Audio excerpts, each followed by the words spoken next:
At some point in childhood, we all meet a stranger, not in the world outside, but in the mirror. They mimic every movement we make, lifting a hand, tilting their head, blinking just as we blink. And for a fleeting moment, we pause and wonder, is that really me? It's not just seeing a reflection. It's the first time we recognize ourselves. And that moment changes something deep inside. It's a turning point, not in what we see, but in who we are. That image becomes more than skin and bone. It becomes the first puzzle piece of identity. Tonight, we drift toward that mysterious edge, where self begins to take shape, where science steps in and dares to ask, do animals know themselves too? And if they do, what does that mean for us? We'll travel back to 1970 to a quiet lab where chimpanzees were shown mirrors for the first time. What they did next would challenge everything we thought we knew about consciousness. So take a breath, let your thoughts slow, and gently drift with us into the glass, into the question, into the story.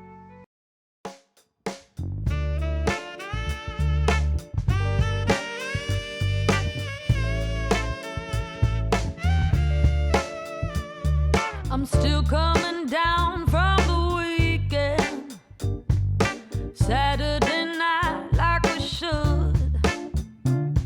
I know I should work a bit harder, but baby, your love is too good. You knew what you did when you planned it, you scammed it, making right off like a bandit. I know that you worked a bit harder, 'cause baby, your love is too good. It started with something simple, a face in the mirror, round cheeks, blinking eyes, a slight tilt of the head. But the infant stared not with recognition, but with curiosity, as if the image were of a stranger or perhaps a new toy.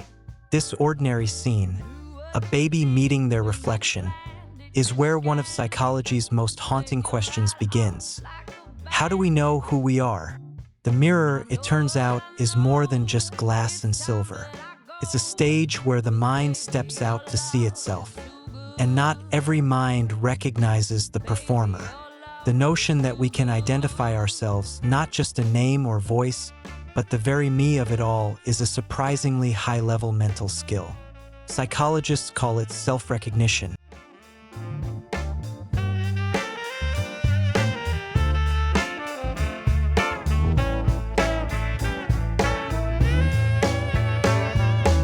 Touch me, hold me, love me, know me.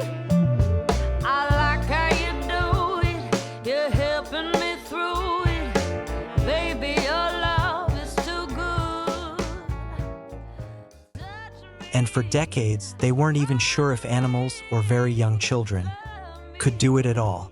Some thinkers once believed that self-awareness was purely human, that animals were forever trapped in instinct and routine, blind to the idea of I.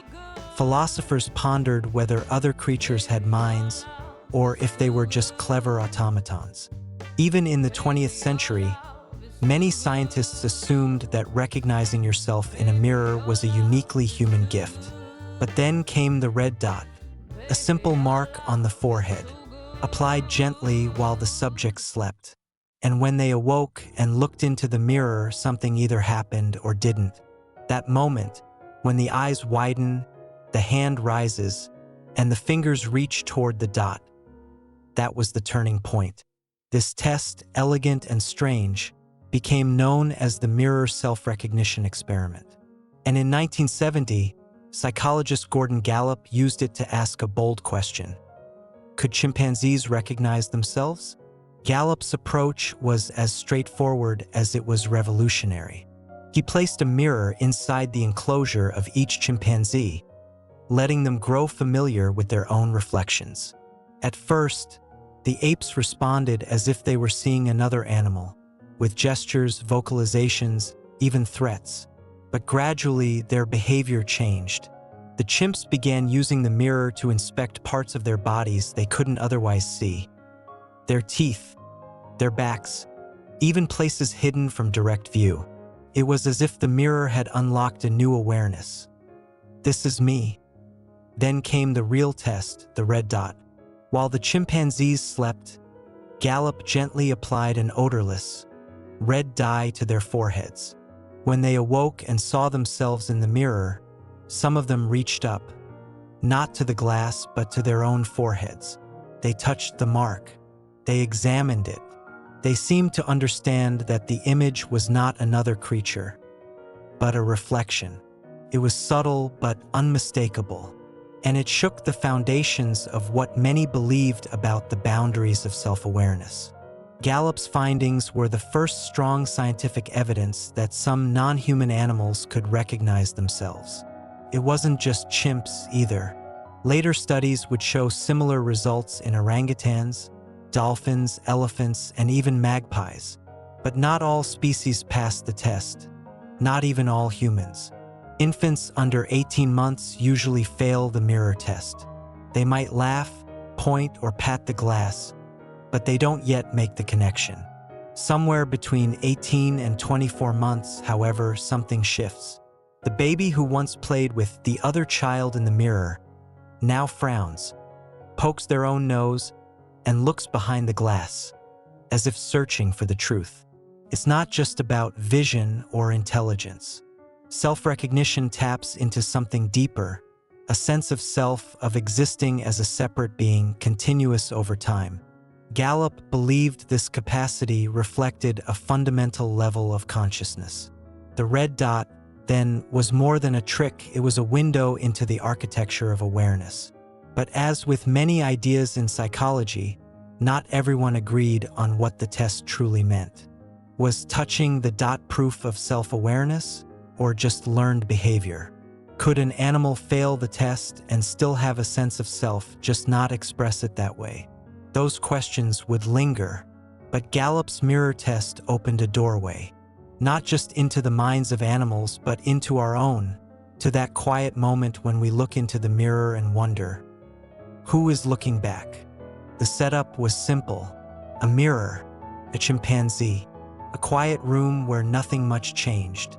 Gordon Gallup wanted to see not just if chimps could recognize themselves once, but how their behavior evolved over time.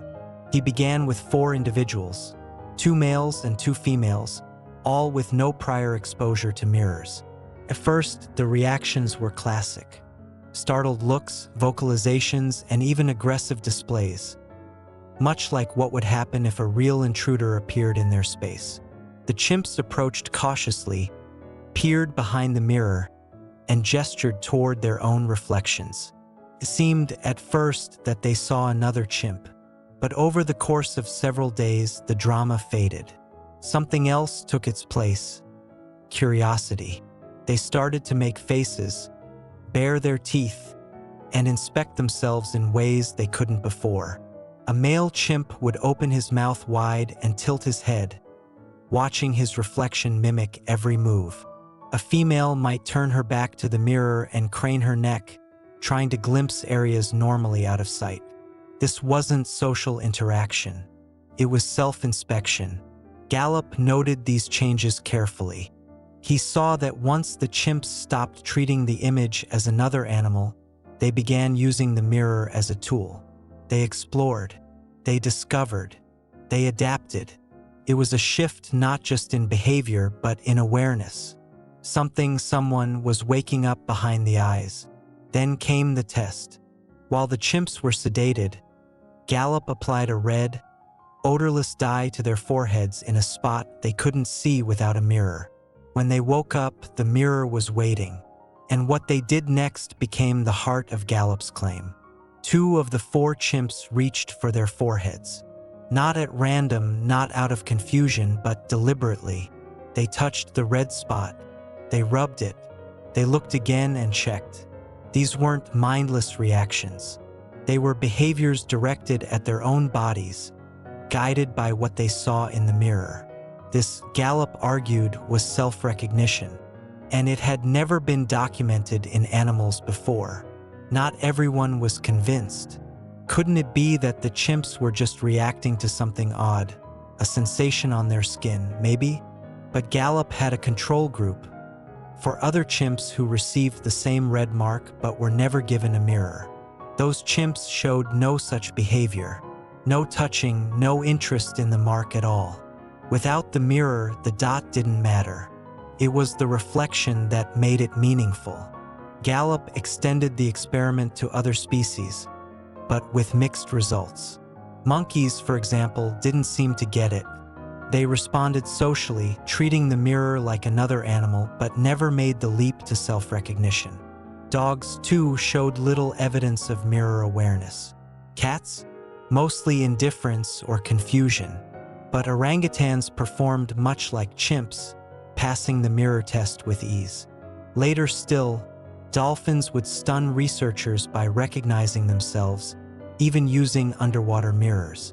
Elephants, with their enormous brains and deep emotional lives, also joined the list. Even magpies, those clever birds with their glinting eyes, passed modified versions of the test. Yet even among humans, the mirror moment isn't automatic. Babies younger than about 15 to 18 months usually fail. They smile, they reach, they babble, but they treat the reflection as another child. It's only later that the recognition dawns. The moment is often subtle. A toddler frowns, touches their cheek, then looks behind the mirror. Confusion gives way to realization. That's me. And even then, it's not a steady climb.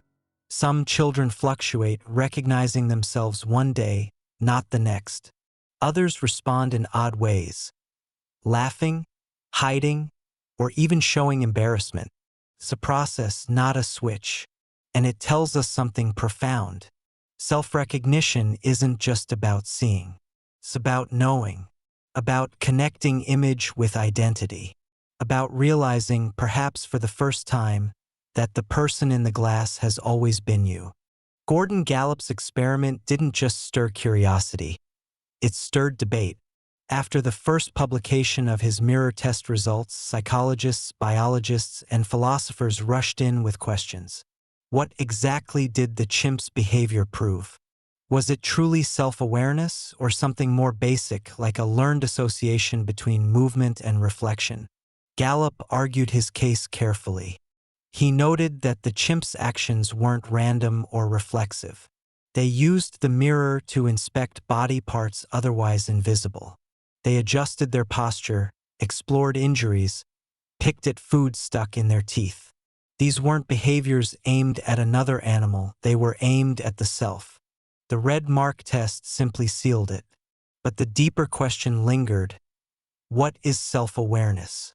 According to Gallup, self-recognition marked the beginning of a cognitive understanding of the self.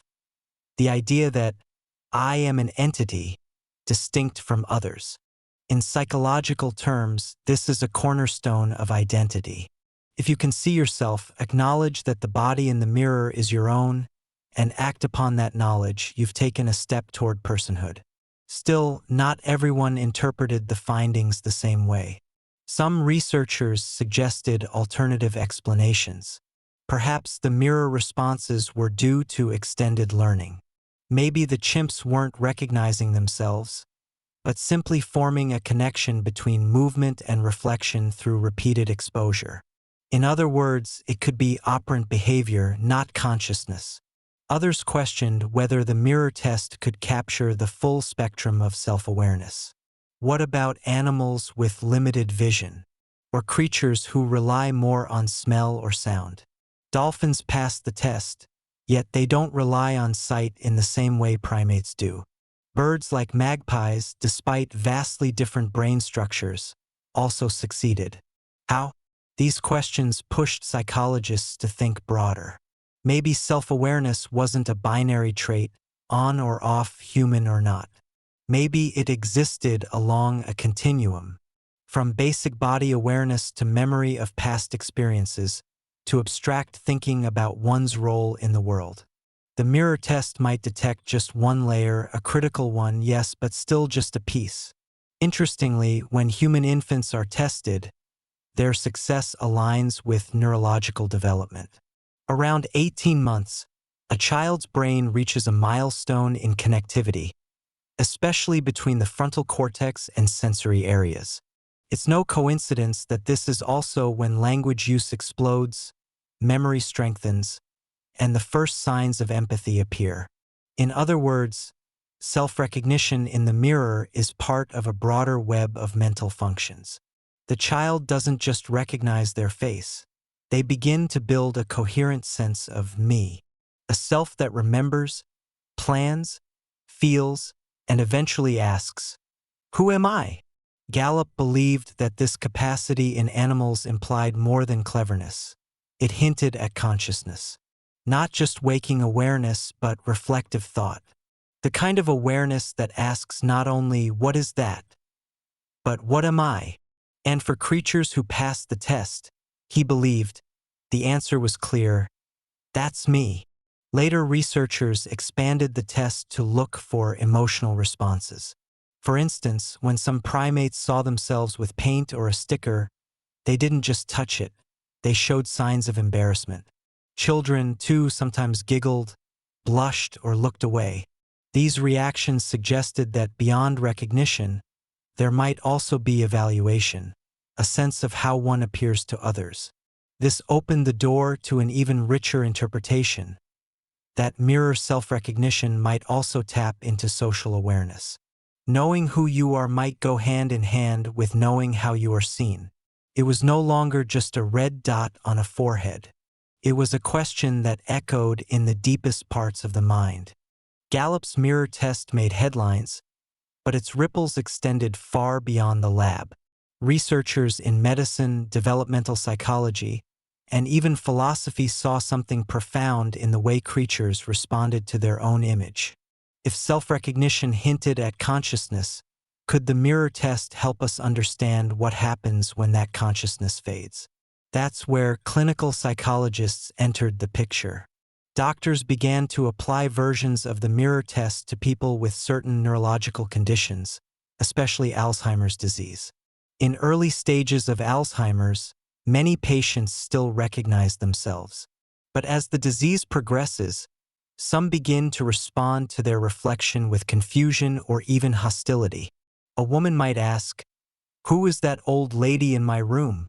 A man might try to introduce himself to the mirror. To clinicians, these reactions weren't just touching, they were diagnostic. A loss of self-recognition marked a deeper cognitive decline. The mirror, once a window into the mind, now reflected its disintegration. It wasn't just about memory loss. It was about the collapse of the self that memory supports. In developmental psychology, the mirror test became a milestone, a way to chart when a child begins to think of themselves as a separate entity. It was often paired with tests of empathy, memory, and social behavior. Children who recognized themselves in the mirror were more likely to show concern for others, to talk about their own emotions, and to use personal pronouns like I and me. Researchers also turned the test toward people on the autism spectrum. Some studies found that while many autistic children eventually passed the mirror test, they did so in different ways, sometimes with delayed timing or less emotional expression. This raised questions not about intelligence, but about how different brains process the self and how that shapes communication and social interaction. Still, the test had its limits. Critics pointed out that failure didn't always mean lack of awareness. Some individuals, human or animal, simply might not care about the red dot. Others might find the mirror confusing or irrelevant. Some creatures, like dogs, rely more on scent than sight. If a dog doesn't recognize itself in a mirror, does that mean it lacks a self? Or just that it sees the world through a different lens? These concerns led to a more nuanced interpretation. Rather than a yes/no verdict, the mirror test came to be seen as one tool among many. It pointed toward a capacity for self-awareness but didn't define it. Researchers proposed a more flexible model. That consciousness, especially of the self, exists along a spectrum. At one end of the spectrum is minimal awareness, knowing where your body is, avoiding obstacles, reacting to pain. Further along, creatures remember past events, plan future actions, and perhaps reflect on those choices.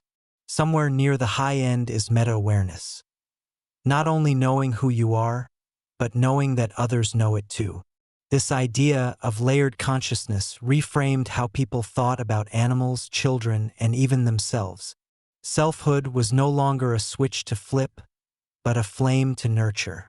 In this light, the mirror became more than a scientific tool.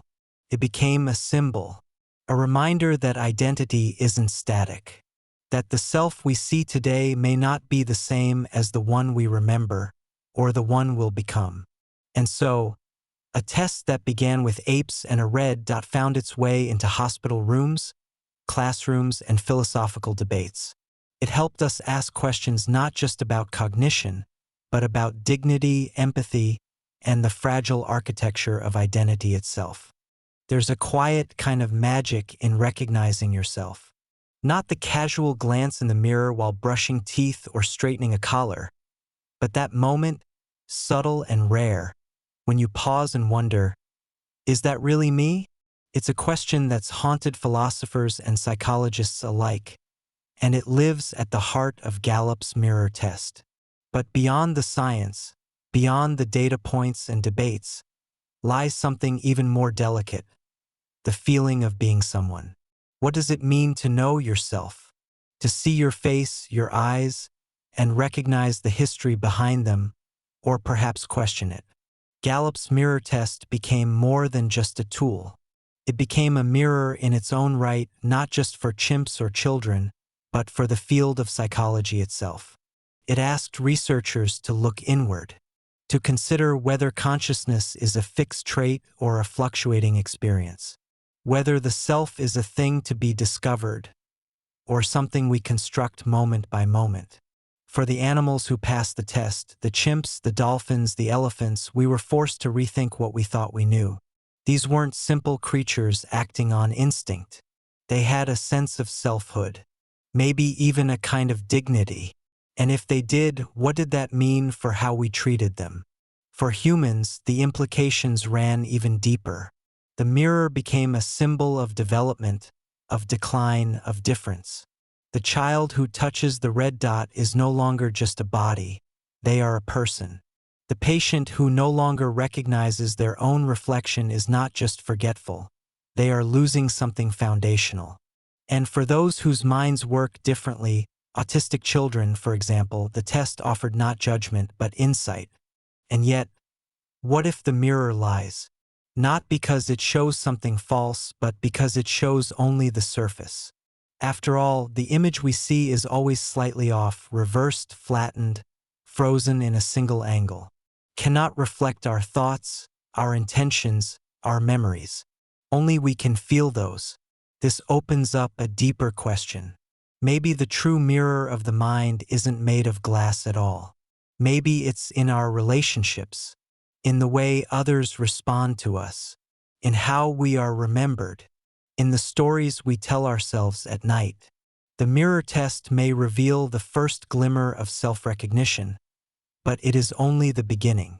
Because knowing who you are is more than pointing to a dot on your forehead. It's remembering a childhood smell. It's hearing your name in a crowded room and turning your head. It's choosing what to say, when to stay silent, how to comfort someone else. Identity isn't just looking, it's living. Psychology has come a long way since Gallup's chimpanzees stared into their first mirrors. The field has expanded into realms of narrative identity, multiple selves, fluid gender, cultural influences, and shifting roles. But in many ways, that red dot still echoes. It asks, do you see yourself? And more importantly, who do you think you are? Some nights we might look in the mirror and feel uncertain. We might see someone older than we remember, or someone we don't fully understand. That's part of being human. The self is never finished. It bends, it stretches, it surprises us. And that's okay, because maybe, in the end, self-recognition isn't a destination. It's a process, a loop, a dance between biology and memory, between brain and world, between what we see and what we feel. So if ever you find yourself standing before a mirror, staring quietly, unsure for a moment who's looking back, take comfort in knowing you're not alone. That question, that pause, that wondering, it's what makes you, you. And in that flicker of reflection, even if only for a heartbeat, you might just catch a glimpse of something real, something honest, something whole, someone worth knowing. But self-awareness isn't only found in mirrors. Sometimes we don't need reflections to forget who we are. All it takes is a new uniform, a new name, a role to play. And before we know it, we're not acting anymore. He was just a college kid, psychology major, curious, friendly, nothing remarkable. He volunteered for a study because it paid well, and he had a quiet summer ahead. No one would have guessed what he'd become. First, it felt like a game. He was assigned the role of a prison guard, just pretend, nothing serious. They handed him mirrored sunglasses, a baton, and a khaki uniform. They told him he was in charge of keeping order. No physical violence, just maintain authority. But within hours, the role began to shape him. His posture changed. His voice dropped. He started giving orders, short, clipped, firm. And soon it wasn't just him. All the guards in the study began adopting the same tone, the same stance, the same authority. They weren't acting anymore. They were becoming. The experiment was designed by psychologist Philip Zimbardo in 1971. His question was simple. Does the environment shape our behavior more than personality? If you take good people and place them in a bad situation, what happens? To find out, Zimbardo and his team built a fake prison in the basement of Stanford University's psychology department. They placed an ad in the paper, "Male college students needed for a psychological study of prison life. $15 a day for 2 weeks. 70 people applied. 24 were chosen. All were healthy. All were stable. All were strangers to what came next. The roles were assigned randomly. Half would be prisoners, the other half guards. No special training. No psychological conditioning. Just a coin flip. The prisoners didn't know how real it would feel. Real police officers arrived at their homes to arrest them. Sirens, handcuffs, mugshots. They were stripped, searched, assigned numbers instead of names. Their heads were covered. Their clothes replaced with smocks. A small chain was fastened around one ankle. The guards, meanwhile, were given full freedom to run the prison however they saw fit, as long as they didn't use physical violence. But what followed wasn't a simulation. Within a day, guards began asserting dominance. They shouted orders, forced prisoners to do push-ups, humiliated them in front of others. When prisoners resisted, the guards retaliated with harsher punishments. Solitary confinement, sleep deprivation, toilet cleaning with bare hands. Some guards became cruel. Others watched silently, but few questioned what was happening. The situation had taken control. Zimbardo himself wasn't immune. He took on the role of prison superintendent, overseeing the operation as both scientist and warden. He stopped being an objective observer and began managing the prison as if it were real. What was supposed to last 2 weeks ended after just 6 days. A visiting psychologist named Christina Maslach was the first to speak up. She was appalled by what she saw, by what had been allowed. Her reaction finally broke the illusion. Zimbardo realized he had lost perspective, and the study was shut down. The Stanford prison experiment became one of the most famous and controversial studies in psychology, not just for what it revealed about human behavior, but for what it suggested about identity. We like to think we know who we are, that our actions reflect our values. But sometimes when the setting changes, when a badge is pinned, when rules are rewritten, something inside shifts. Not because we're evil, but because we're human. And humans are shaped by roles more than we'd like to admit. Philip Zimbardo's mock prison didn't resemble much of a real one. No concrete yards, no barred cells, no buzzing fluorescent lights overhead. Instead, it was cobbled together from the basement hallways of Stanford Psychology Building. The cell doors were office doors retrofitted with plywood bars. The yard was a narrow corridor. The guards slept in a converted observation room. Still, for the young men who took part, it didn't take long before the illusion became reality. Everything was designed to erase individuality. Prisoners wore shapeless smocks, no underwear, and a chain around one ankle to constantly remind them of their status. They were referred to only by number, never by name. At first, the numbers felt like a joke. One prisoner even laughed when asked to recite his. But by the second day, no one was laughing. They repeated their numbers mechanically, eyes down, voices hollow. Guards, in contrast, were given symbols of authority. Mirrored sunglasses to avoid eye contact, uniforms to distinguish them, and wooden batons they were told not to use, but often carried like real weapons. No specific instructions were given about how to behave. That was the point. Zimbardo wanted to see what emerged from the situation itself.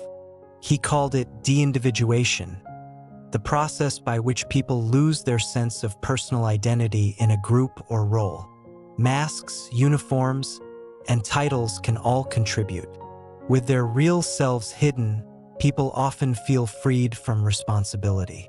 The Stanford experiment would demonstrate just how quickly this psychological shift could happen. On the first night, the prisoners organized a rebellion.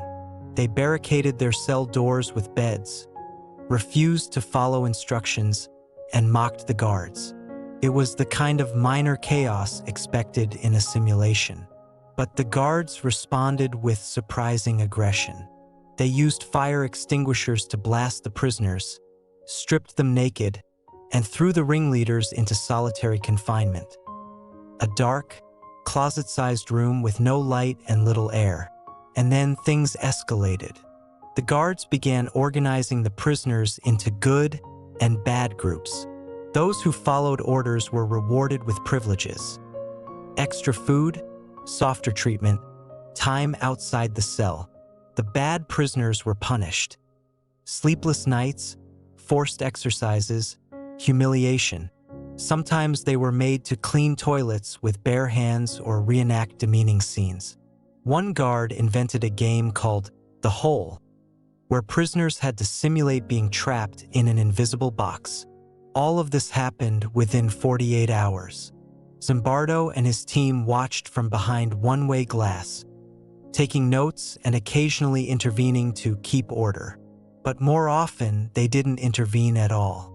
Their role as researchers and Zimbardo's dual role as prison superintendent created a blurred ethical boundary. Were they observing behavior or enabling it? The prisoners, meanwhile, were visibly deteriorating. One participant began sobbing uncontrollably after just 36 hours and had to be removed. Another went on a hunger strike. A third developed a nervous tic.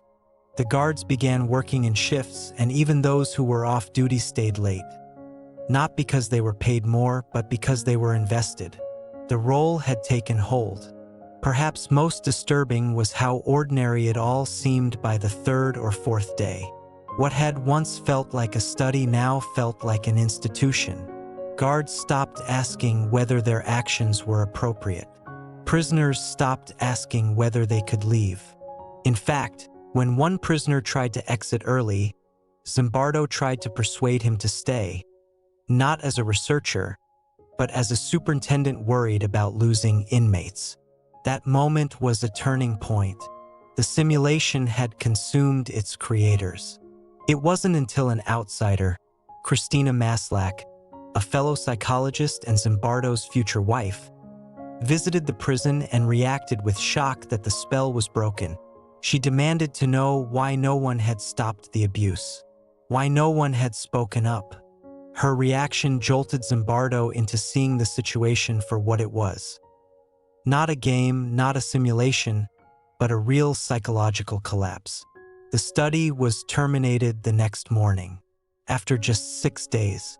What Zimbardo had intended as a neutral exploration of roles had turned into something darker, a mirror held up to the ease with which power can corrupt and identity can dissolve. The basement had become a stage for something all too human, the quiet, terrifying speed at which we can become what the situation demands, and how easily we forget who we were before. By the third day, the prison no longer felt like an experiment. The guards had settled into their roles with chilling ease. They developed routines, invented punishments, and created elaborate rituals of control. Wake-ups came earlier. Rules became stricter. Even the way they walked down the hallway changed. More deliberate, more measured. They stopped using first names, stopped laughing freely, stopped seeing the prisoners as equals. And the prisoners? They were breaking down. One prisoner, identified only by his number, began to show signs of extreme stress. He spoke slowly, stared blankly, and clutched his head in silence. When questioned, he became emotional. Zimbardo recorded the moment and later admitted he had thought the student was acting. But the breakdown was real. The young man was released from the study, shaking as he left. Others followed. One began to refuse food. Another went numb. The group's sense of identity, once playful and confident, was dissolving into a quiet panic. They no longer used their names, not even among themselves. They whispered numbers instead, as if clinging to the only structure they had left. Zimbardo described this as the pathology of imprisonment, a slow psychological transformation where both guards and prisoners lose their previous sense of self. The guards, empowered by their authority, leaned into dominance. The prisoners, stripped of their identity, surrendered to passivity. But not all guards acted the same. Some were more aggressive than others. One, nicknamed John Wayne by the others, began inventing cruel routines, making prisoners clean toilets with bare hands, sing ridiculous songs, or stand in stress positions for long periods. When asked why he behaved that way, he later claimed he was simply playing a role. But the prisoners didn't see it as a performance. Interestingly, some guards never directly participated in the abuse. They simply watched. They didn't speak up. They didn't intervene. In many ways, this silent compliance became the most haunting part of the study. It wasn't just about individual cruelty.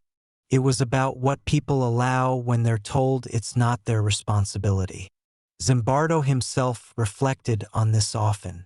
As the experiment continued, he found himself slipping further into the role of superintendent. When prisoners asked to leave, he negotiated with them instead of releasing them. He didn't see them as students anymore. He saw them as inmates, disruptive, problematic, in need of discipline. It wasn't until Maslach's visit on day 6 that Zimbardo truly saw what the experiment had become.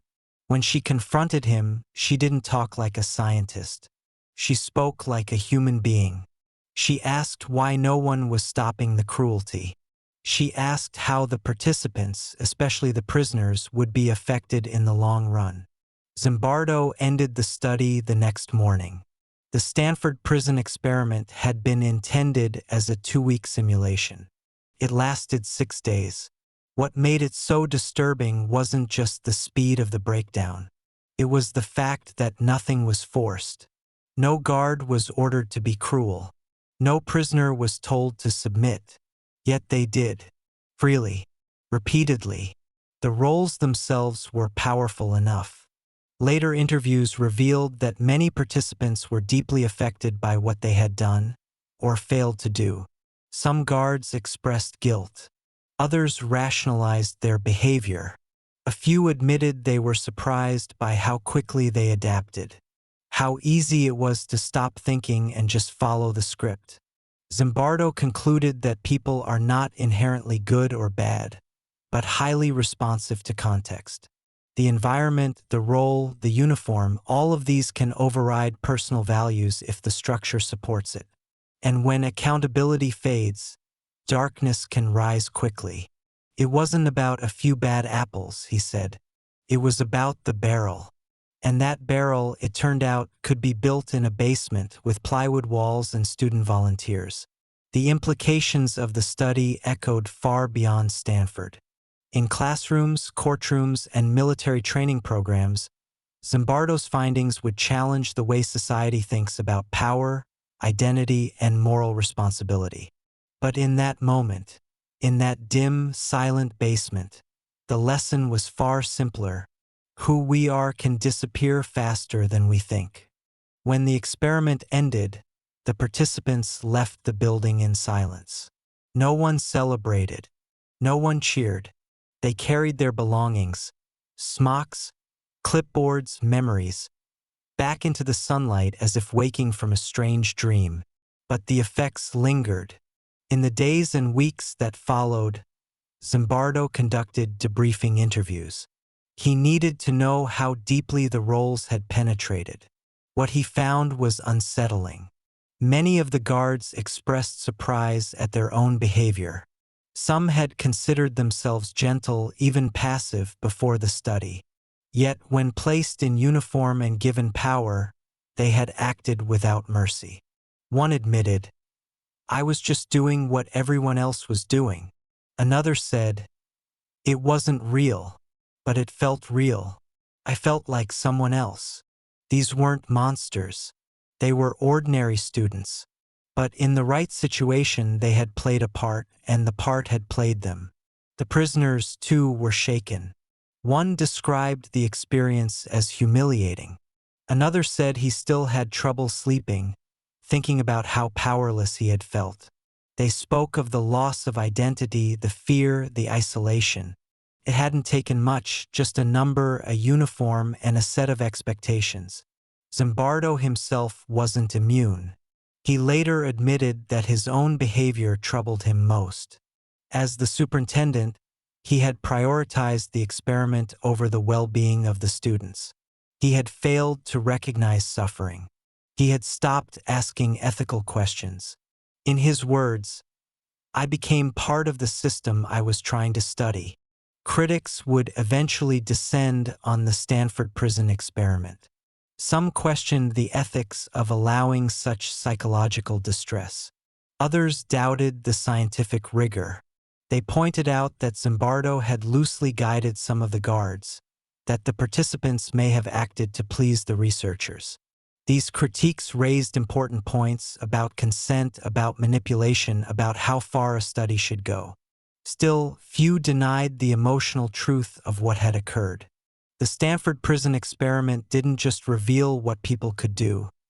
It revealed what they could become. It showed how identities could dissolve, how morality could blur, and how the situation could rewrite the script. One of the most important legacies of the experiment is what it taught us about systemic power. Zimbardo's insight was that institutions, not just individuals, shape behavior. When a system protects cruelty, cruelty flourishes. When it removes accountability, people stop questioning their actions. The implications reached far and wide. In the military, in law enforcement, in schools and offices, leaders began asking new questions about power structures. What systems are we creating? What behavior do they reward? What do they allow people to justify?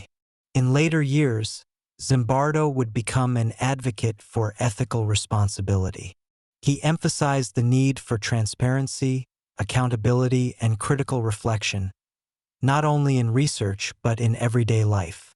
He launched the Heroic Imagination Project, encouraging people to resist passive conformity and to choose courage over compliance.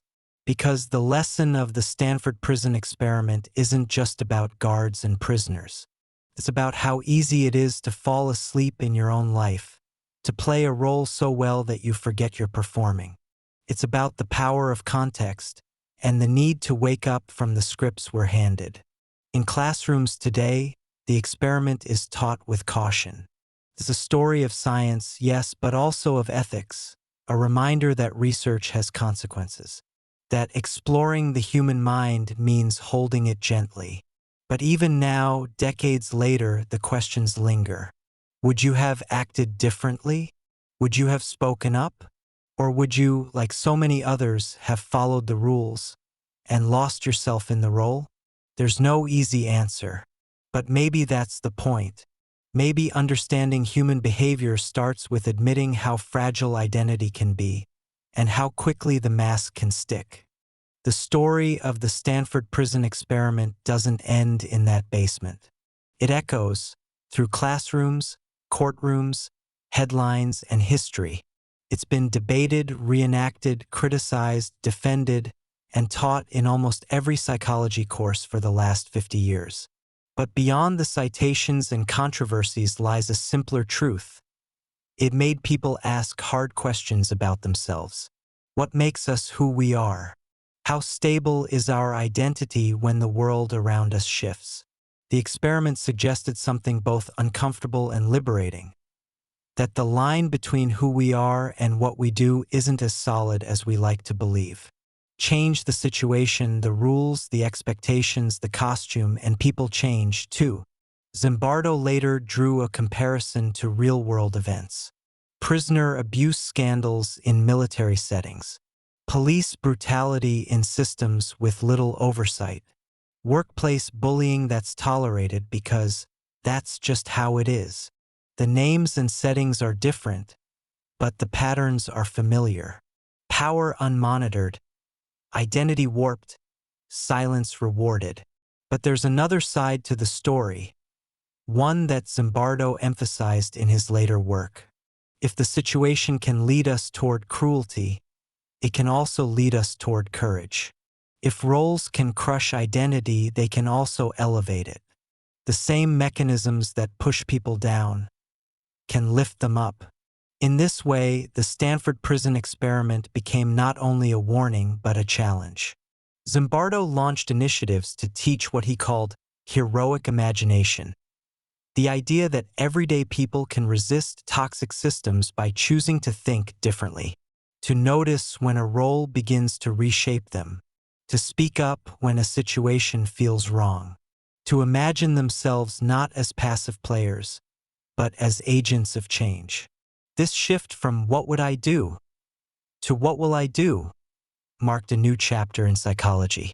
The study of conformity gave way to the study of courage. The power of roles became the power to resist them. For the participants in the experiment, the lessons were lasting. Some struggled with guilt. Others used the experience to reflect on their careers, their relationships, their beliefs.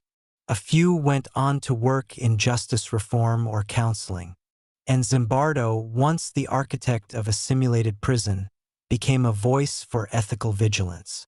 The story also sparked broader discussions in ethics committees and university review boards. Could a study like this ever happen again? Should it? Many concluded it should not in the same way. The risks were too great, the boundaries too thin. But its value as a psychological parable remained, because the real power of the experiment wasn't in its design. It was in its mirror. It reflected something we don't always want to see, that under the right conditions, most people are capable of more darkness than they realize, and more light than they believe.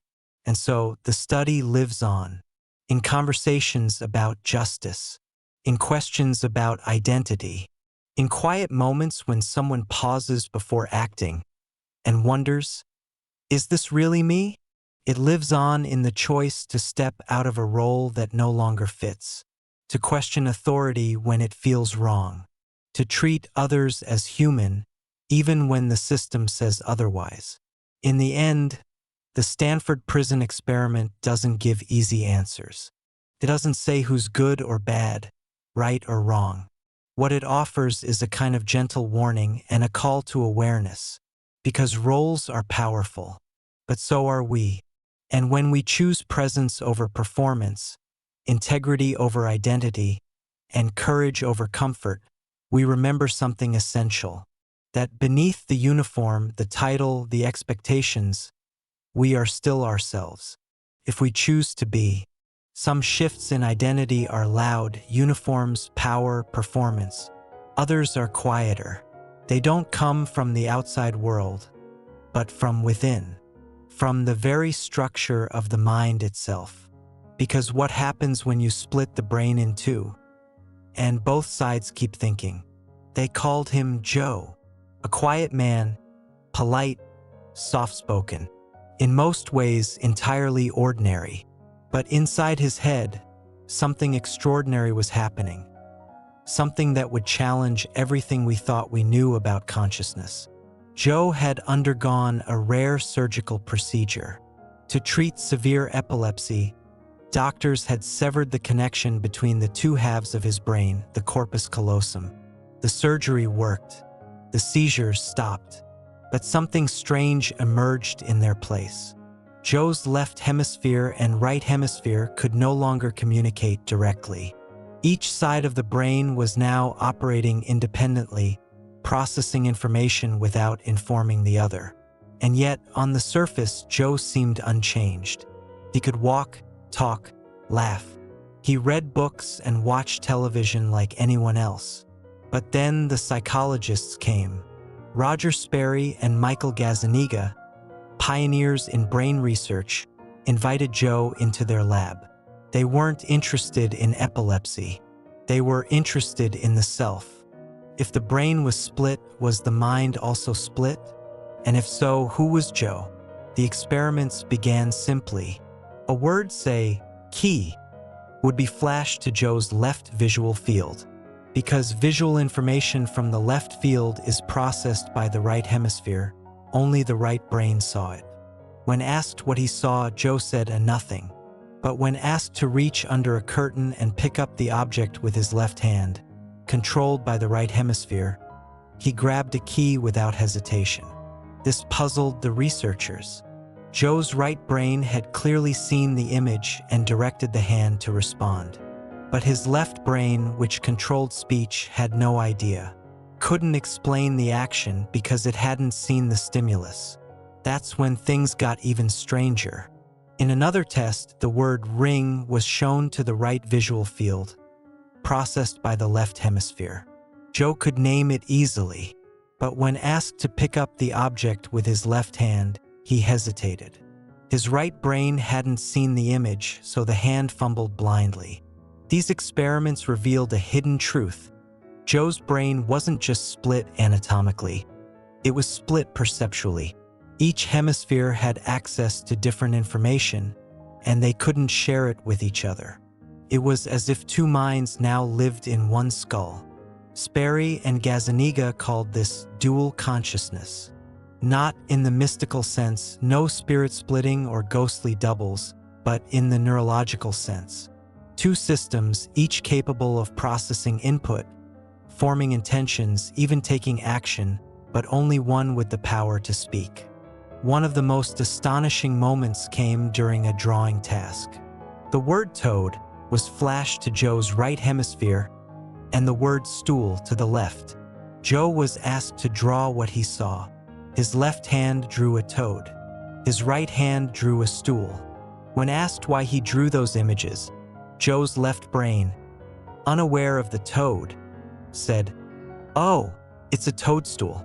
The explanation made sense, but it wasn't true. The drawing had come from two different minds, and Joe's speech center had simply woven them into a convenient narrative. This tendency to confabulate, to explain actions with fictional stories, became a key insight. It showed that the brain doesn't just process reality. It builds it, fills in blanks. It makes sense of confusion, even when it doesn't have all the facts. Joe wasn't lying. He was integrating, and that Sperry believed was the most human thing of all. Split brain research didn't just reveal how separate the hemispheres could become, it revealed how specialized they already were. The left hemisphere, often called the interpreter, was dominant for speech, language, logic, and sequential thinking. It was the storyteller, the analyst, the one that explained the world in neat sentences. The right hemisphere, by contrast, was more holistic. Processed images, spatial relationships, facial recognition, music, and emotions. It didn't speak in words, but it understood context, the tone of voice, the look in someone's eyes, the music in a room. When the two sides were connected, they worked as one. Seamless, synchronized. But once divided, their unique traits stood out, like two people who'd spent their whole lives finishing each other's sentences, suddenly forced to speak alone. In Joe's case, this divide became fascinating. During one test, the researchers flashed a picture of a snowy scene to Joe's right brain and a chicken claw to the left. Then they presented a set of images and asked him to choose related ones. His left hand, controlled by the right brain, pointed to a snow shovel. His right hand, controlled by the left brain, chose a chicken. When asked to explain the choice, Joe's left hemisphere, unaware of the snow scene, quickly said, "Oh, the chicken claw goes with the chicken, and the shovel is for cleaning out the chicken shed." He had no idea why he chose the shovel, but he made the story fit. This was the power and the limitation of the left hemisphere. It needed things to make sense. Even when it lacked information, it filled in the gaps. Not maliciously, not to deceive, but because the human mind craves coherence. Gazzaniga began to see the left hemisphere as a press secretary, always explaining, always smoothing over contradictions. It wasn't that Joe's brain was lying. It was that it didn't like not knowing, so it guessed. And in most cases, the guess was close enough. But sometimes the results were unsettling. In one experiment, Joe's right hemisphere was shown a command, "Stand up." He stood. When asked why, his speaking brain, which hadn't seen the instruction, responded, "Oh, I felt like stretching my legs." It was a subtle moment, but profound. A part of Joe had made a decision. Another part had carried it out. And yet another part had no idea why, but still gave an answer. Sperry and Gazzaniga realized that this didn't just reveal something about split-brain patients. It revealed something about all of us. Every mind is a mosaic. Emotions, logic, memory, attention, they come from different circuits, different regions, different hemispheres. And yet, we walk around with the illusion of unity, of a single, coherent self making every choice. But maybe that's not quite true. Maybe we are more like a chorus than a soloist. Many voices rising and falling, sometimes in harmony, sometimes in dissonance. And the left hemisphere? It's the narrator, the one telling the story of me as best it can. This idea shook the field of psychology. It meant that consciousness, the thing we cherish most, might be stitched together from fragments. That what we call the self is less a captain steering the ship and more a weaver, spinning a story from whatever threads it's given. And yet, even in the face of this fragmentation, something remarkable persisted. Continuity. Joe still felt like Joe. He got up, made coffee, drove to appointments. He laughed at jokes. He dreamed. He worried. Even with a divided brain, the essence of identity endured. Maybe that's what it means to be human. Not to be perfectly unified, but to make peace with our many parts. The more Sperry and Gazzaniga worked with split-brain patients, the more a paradox emerged. These individuals lived perfectly functional lives. They held conversations, cooked meals, held jobs. Most people wouldn't notice anything unusual at all. And yet, beneath that surface, behind the simple gestures and quiet smiles, lay a divided mind. One hemisphere could see something that the other could not. One could make a decision while the other tried to explain it. And still, somehow, a unified person moved through the world. This paradox fascinated psychologists. If the brain could be split and still produce a coherent identity, what did that say about the nature of self? Was the I we speak of just an illusion, a useful fiction held together by habit, language, and memory? To probe deeper, the researchers designed more complex tests. In one, each hemisphere was shown a different image. A hammer to the left brain, a bell to the right. Then, the patient was asked to say what they saw. The answer? Hammer. But when asked to point to what they saw using the left hand, which was controlled by the right brain, the patient pointed to the bell. Two correct answers. Two experiences. One person. This kind of test revealed that each hemisphere maintained its own conscious awareness. The right hemisphere, though silent, was not blind. Could understand pictures, react emotionally, even make choices. It just couldn't speak its mind. This realization had deep implications not just for neuroscience but for philosophy. For centuries, thinkers had debated the mind-body problem, the existence of the soul, and the unity of consciousness. Now, in a quiet lab at Caltech, experiments were offering real data to fuel those ancient questions. Some began to wonder, if the two hemispheres were so distinct, were they separate persons? Could you, in theory, have two minds in one skull? Could one half of a brain believe in God, and the other not? Could one want ice cream and the other salad? While the questions were provocative, the reality was more subtle. In most cases, one hemisphere, usually the left, remained dominant. It carried the voice, the logic, the running monologue that defined day-to-day awareness. The right hemisphere, though conscious, remained mostly in the background, observing, reacting, feeling. Still, its presence mattered.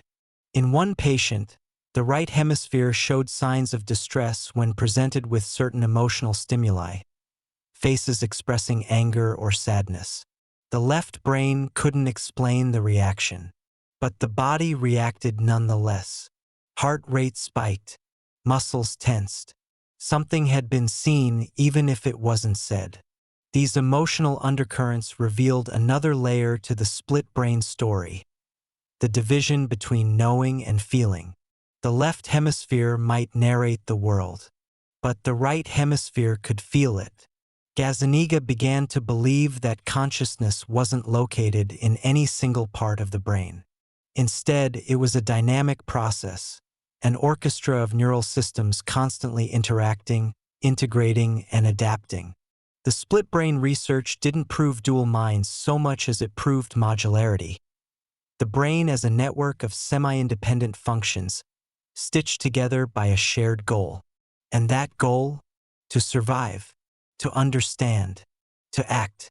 Joe, the quiet man with the split brain, continued to live his life. He drove, worked, read the news. The researchers would call him in for occasional follow-ups, always amazed at how normal he seemed. But beneath the normalcy, his story remained a window into something vast and unresolved. He had shown the world that consciousness wasn't a single thread but a tapestry, and that sometimes, even when the threads are separated, the pattern still holds. While the split brain experiments focused on unusual cases, their lessons applied to everyone. They showed that the brain's unity, the sense of one single I, was not something guaranteed by structure, but something constructed by process. Moment by moment, the brain pulls together information, decisions, perceptions, and memories, and weaves them into the illusion of a single self. That illusion is strong, necessary even. Without it, we might struggle to function. But once in a while, under the microscope of psychology, the seams show. Joe's case became a kind of metaphor, not just for divided consciousness, but for the quiet divisions we all carry, the conflicting thoughts, the emotional reactions we can't explain, the moments when we say one thing but feel another. For most of us, the brain is intact, but the contradictions remain. We experience dissonance every day. We want to eat healthy and also order dessert. We love someone and feel frustrated by them. We believe in honesty and tell a white lie. These aren't signs of failure. They're signs of complexity. The split brain findings suggested that these inner conflicts might reflect real neural dynamics, different systems in the brain advocating for different outcomes. The emotional centers, the reasoning centers, the memory loops, the survival instincts, all pushing and pulling while the left hemisphere tries to make a story out of it. And that story, while not always accurate, helps us stay sane. Sperry and Gazzaniga weren't just measuring reaction times or hand movements. They were studying the architecture of identity. They discovered that we are layered beings, built not from a single core, but from a network of responses, many of which operate beneath awareness. This became especially clear in tests involving emotional recognition. The right hemisphere, though unable to speak, could detect facial expressions more accurately than the left, could sense tone, nuance, sarcasm. In many ways, it was more emotionally intelligent. But it had no words, no platform. So what happened to those emotional insights? They surfaced in the body, a shift in posture, a quickened breath, a flash of intuition. The left hemisphere might miss the signal entirely. Or worse, it might overwrite it with a logical explanation. I'm not nervous. I just didn't sleep well. I'm not upset. I just have a headache. And yet the emotion remains. Quiet, underserved, real. This disconnect can be seen in everyday life. Think of someone who can talk brilliantly about their feelings but can't feel them. Or someone who acts on instinct but can't explain why. These aren't flaws. They're the echo of internal hemispheres, each with its own specialty, its own truth. Joe's case taught researchers to listen more carefully, to respect the nonverbal, the intuitive, the bodily knowledge we often ignore. The brain is not just a rational calculator. It's a living system, shaped by stories and sensations. And sometimes the silent side knows more than the one that speaks. Over time, the researchers began to see the split brain not as a defect, but as a window. It revealed not a failure of mind, but a fuller picture of how minds work. The illusion of unity was just that, an illusion. And yet, it was one that worked, most of the time, beautifully. Joe wasn't fragmented. He was adaptive. And so are we. We juggle voices in our heads. Inner critics, inner children, planners, dreamers, doubters. We narrate, explain, revise. We reach with one hand while the other hides. And still we walk forward, holding it all together as best we can. Because maybe the goal isn't perfect integration. Maybe it's compassionate coordination, letting all the parts speak in their own time, their own way. That's what the split brain showed us. That we're not broken when we feel divided. We're human. As the years passed, Joe's story faded from the headlines. The labs grew quiet. The experiments ended. But the questions remained. Whispering through psychology classrooms, echoing through philosophy seminars, surfacing late at night when people wondered, who am I? Really? The answer, according to split brain research, was both unsettling and oddly comforting. You are many things, many processes, many fragments, and yet, somehow you still feel like one. This is the paradox of consciousness. It feels unified, but it's constructed, not by magic, but by a kind of neurological storytelling. the left hemisphere weaving together what the senses perceive, the body feels, and memory recalls into a coherent I. But coherence isn't the same as completeness. Joe taught us that what you don't see still affects you, that what one part of the mind ignores, another might act on, and that the human brain, even when divided, finds ways to adapt. There's a quiet wisdom in that. Even when the pathways are cut, the mind reaches. Even when the story is missing pieces, it continues. For researchers like Gazzaniga, the legacy of the split brain studies wasn't just scientific. It was human. It forced a rethinking of what it means to be a self, not a solid, permanent entity, but a process, a balance, a bridge between parts that don't always agree. And yet, this bridge holds. People like Joe don't walk around in chaos. They go to work. They hug their children. They reflect, joke, daydream. The mind compensates. The systems collaborate. Awareness flows, even if not perfectly. It's as though the brain, knowing its own fault lines, builds a quiet truce between its parts. And if that's true for someone with a surgically divided brain, how much more must it be true for all of us? We speak of being of two minds about a decision, of feeling torn, of not knowing why we did what we did. These are more than metaphors. They are glimpses of the layered machinery beneath our thoughts. Hemispheres speaking different languages, systems prioritizing different goals, selves nested within selves. Joe showed that this is not dysfunction. It is design. And within that design, there's a kind of grace. Because despite the split, despite the silence between hemispheres, Joe continued to feel whole. He laughed at the absurdity of his own mind. He trusted his hands, even when his mouth didn't understand them. He became not just a subject in a lab, but a symbol of how complex, how resilient, how beautifully strange the human mind can be. His legacy isn't only in data tables or journal articles. It's in the permission he gave us to be inconsistent, to feel one thing and say another, to make peace with contradiction, to accept that integration is a process, not a fixed state, and most of all, to remember that the self is not a thing you are. It's a thing you do every day in every interaction, with every choice to listen, to speak, to reflect. The brain may be divided, but the human experience still finds unity in motion, in intention, in love. That's what Joe taught us, that even when the mind is split, the heart remembers its way home. But even as Joe's story fades from the spotlight, something deeper remains, a quiet echo that stays with us long after the final study is filed away. His life wasn't just a chapter in a textbook.